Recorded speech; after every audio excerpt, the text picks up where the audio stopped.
interconnected ocean, a vast blue expanse critical to life on Earth. And there's no better animal to represent the story of the ocean with all its splendor and uncertainty than the killer whale, or as it's scientifically known, the Orcinus orca.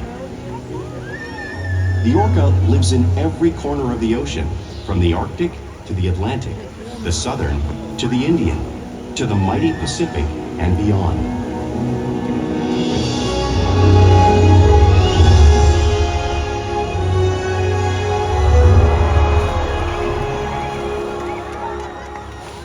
This whale's story is the ocean's story, and it is one we all share.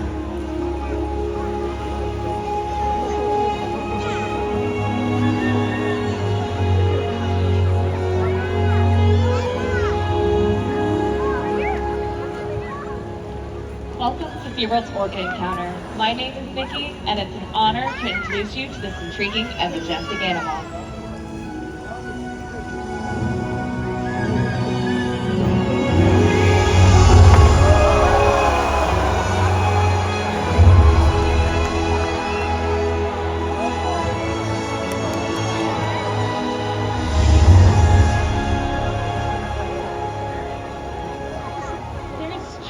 Nothing like seeing a killer whale up close and learning about them and their natural behaviors.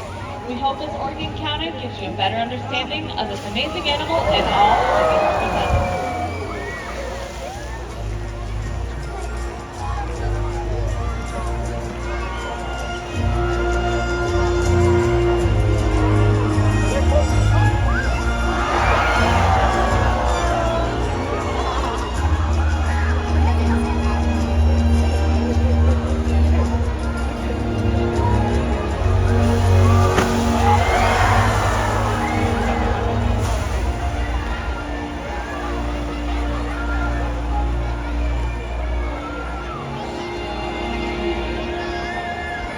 While they are found in every ocean, orcas living off the coast of Iceland are quite different than those near Costa Rica.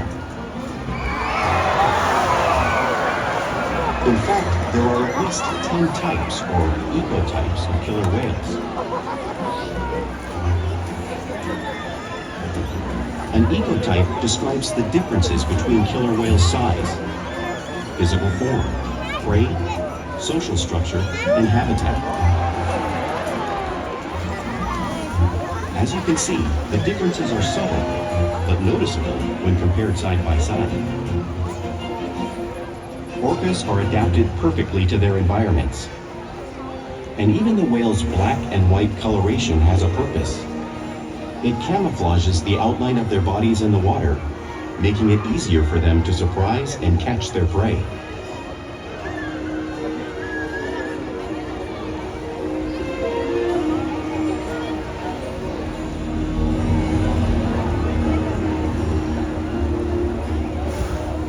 When viewed from above, the black of the whale blends in with the dark depths of the ocean.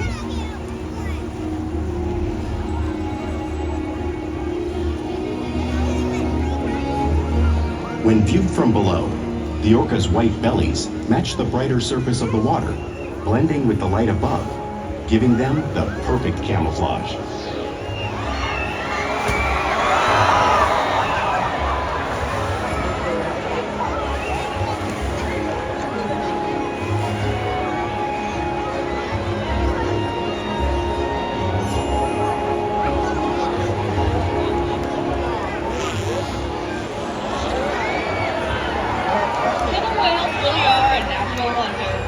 And Kalia here is going to help me show you some of their physical characteristics. Their blowhole is perfectly designed for taking quick breaths of air at the surface.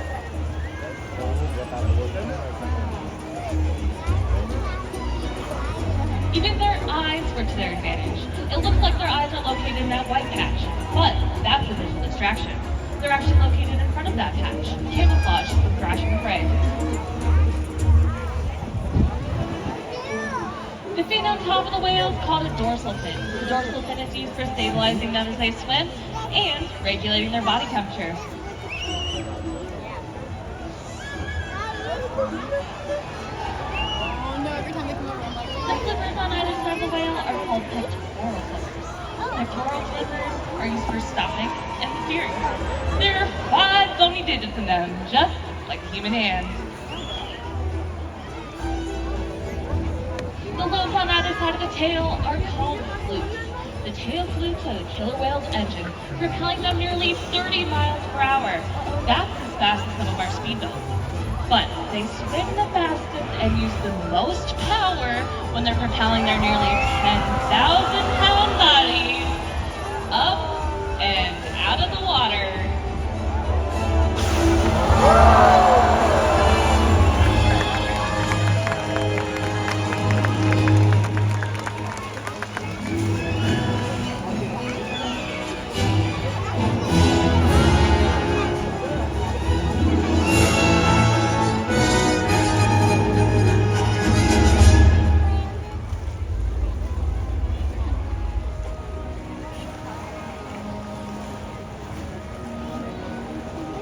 Killer whales are highly social animals with a well-defined social structure. An orca pod is always led by a female. Though just half the size of her male counterpart, she is in charge. It's all about attitude, not size. Because they live and work as a group, orcas need to communicate with sounds and body language. Orcas use clicks for echolocation or navigation.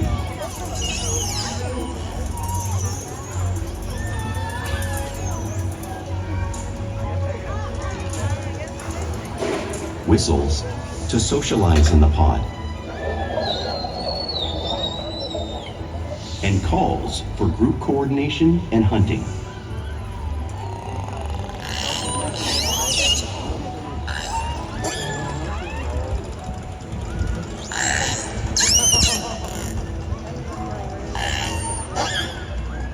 Vocal development studies here at SeaWorld show that early on, calves learn vocalization from their mothers. But as they grow, they learn from others close to them as well. This is a bottlenose dolphin call that Shouka learned and even taught other killer whales here at SeaWorld. In fact, orcas are the largest members of the dolphin family.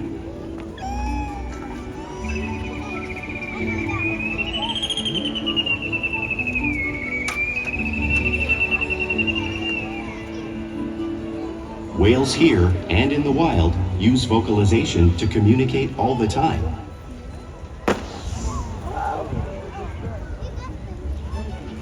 Like all animals, killer whales use body language as a form of communication. A pectoral slap can be used to show dominance or get attention. For instance, a mother might use a pectoral slap when trying to get noticed by her calf.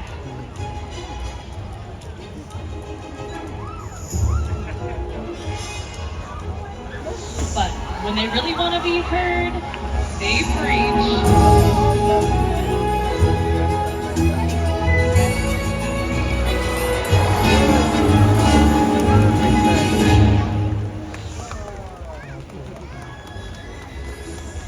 Sky hopping is used to coordinate and get a better view of their surroundings as they hunt.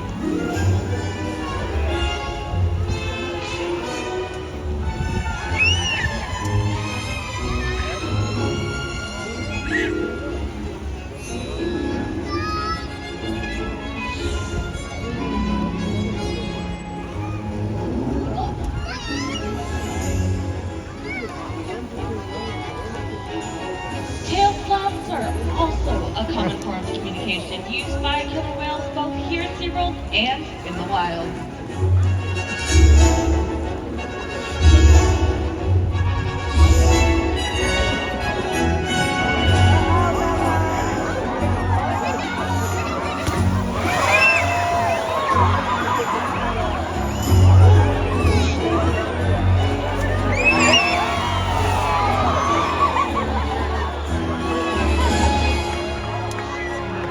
Orcas are great communicators, so it's no wonder they're at the top of the ocean food chain.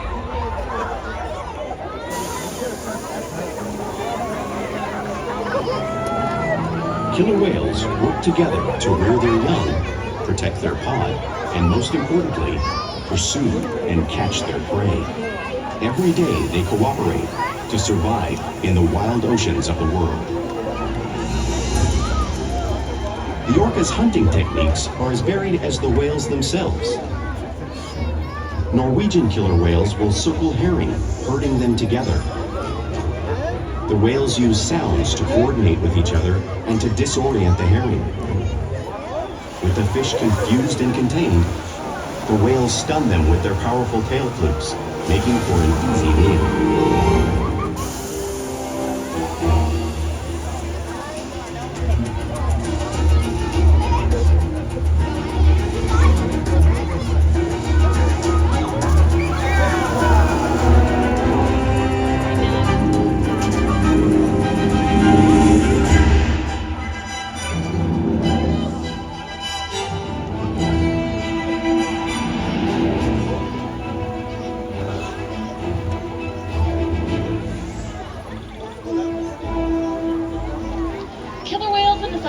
Will capture sea lions by pulling them right off the beach.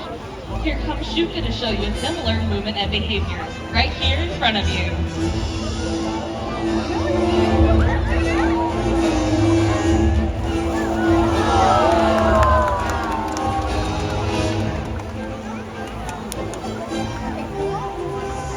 Antarctic orcas will create waves that crash over floating ice, knocking unsuspecting seals right into the water.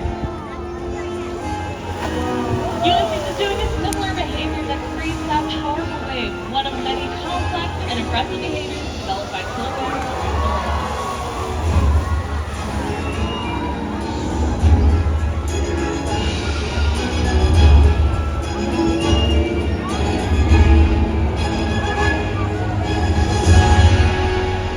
Now, you've seen these waves crashing in front of you, but you really can't imagine the power or water displaced until you experience it firsthand.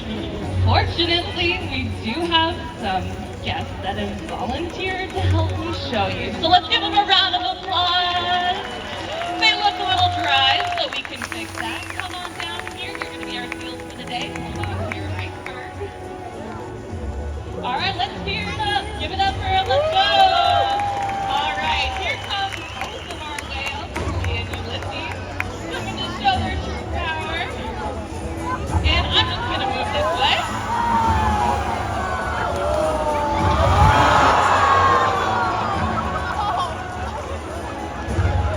Great job. Awesome. That 55 degrees salt water really wakes me up. Thank you. Awesome job, you two. Thank you so much. Now, because killer whales are found all around the world, it's no wonder they eat all types of prey, including other whales.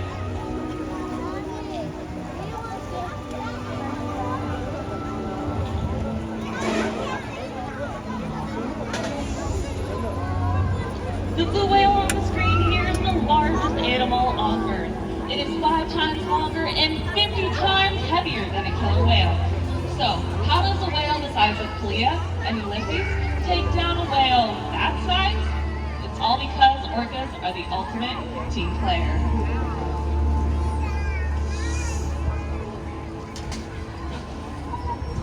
In this example, we see the larger male orcas surround a sperm whale, forming a perimeter, while the females continue to drive the whale forward until it reaches exhaustion. The calves then move in to join the adults in the group. Whatever their prey, killer whales always cooperate and hunt together, making them a highly successful predator.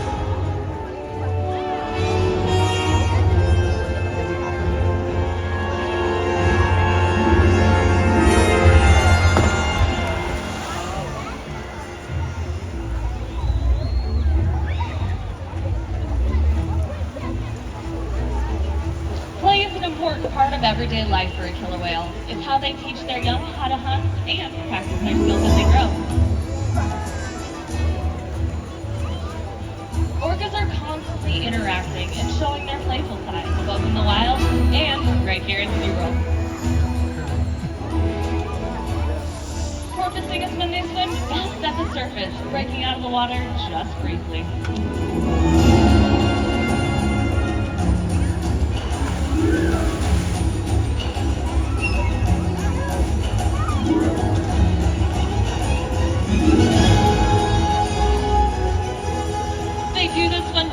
wake of a boat, or catching a wave.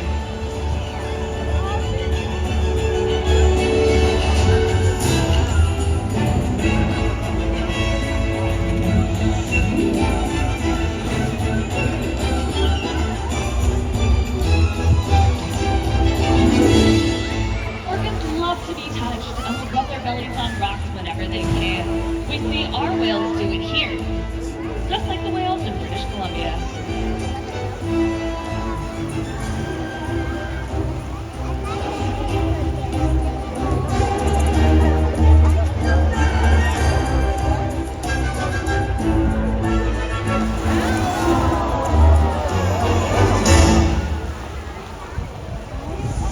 Whales in the wild are constantly mimicking one another.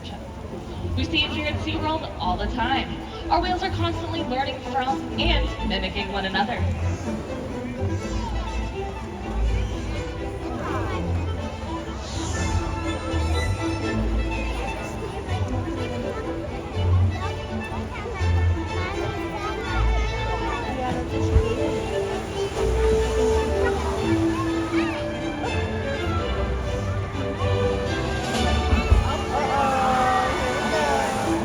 Now, playful behavior does have its purpose. For instance, a tail slap can be used to stun fish while hunting. But today, I have this feeling they might just be stunning all of you.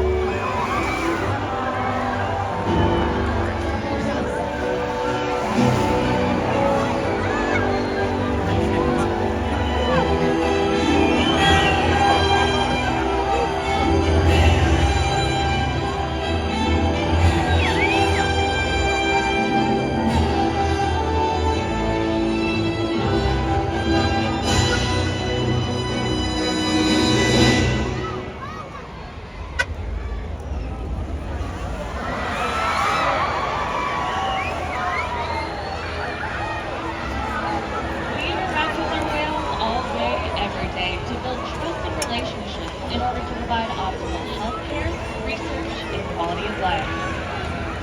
Our whales take an active role in their health and well-being.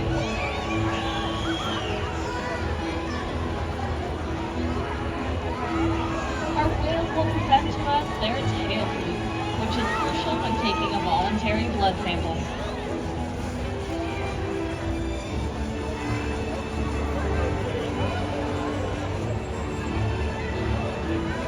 They'll even slide out on the scale so we can monitor their weight, just like Orca is doing in this video behind me.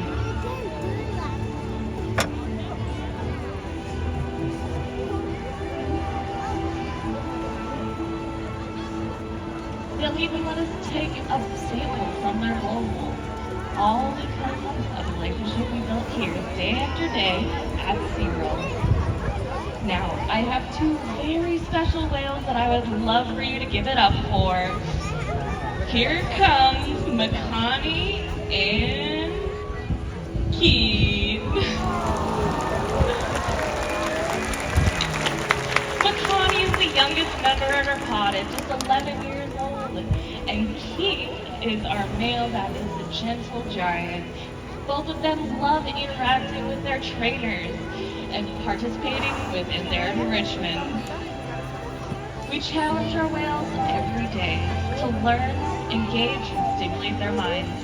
Diet, exercise, and of course play help keep our whales in great shape.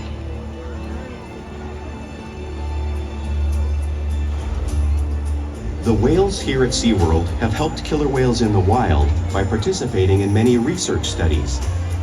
One ongoing study monitors the whale's heart rate and breathing to understand how marine noise pollution from ship engines and other sources affect wild populations.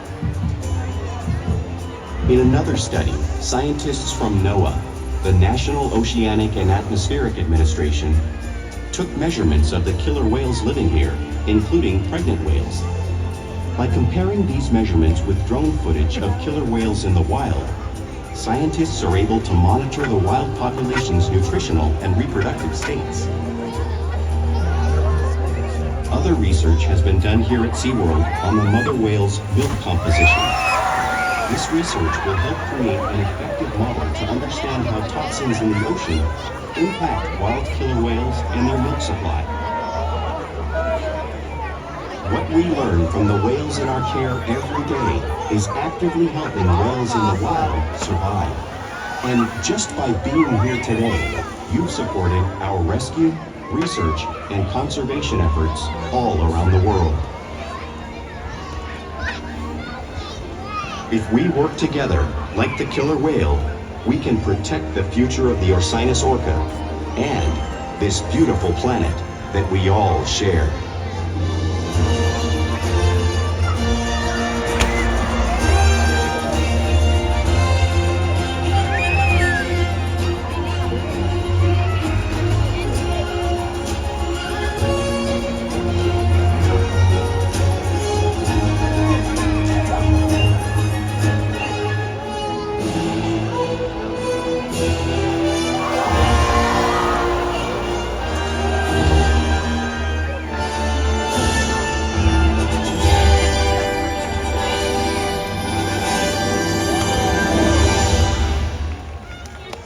For joining us here today for Orca Encounter. We hope that you've gained a better appreciation of this amazing animal and all that they represent. Have a great rest of your day at SeaWorld.